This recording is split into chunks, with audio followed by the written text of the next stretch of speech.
ఇది చెరగని ప్రేమకు శ్రీకారం,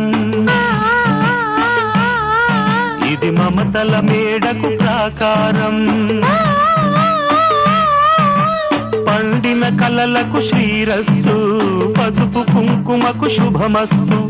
కనివిని ఎరుగని అనురాగానికి కలకాలం వైభోగమస్తు, కలకాలం వైభోగమస్తు. ఇది చెరగని ప్రేమకు శ్రీకారం, ఇది మమతల మేడకు ప్రాకారం, పండిన కలలకు శ్రీరస్తు, పసుపు కుంకుమకు శుభ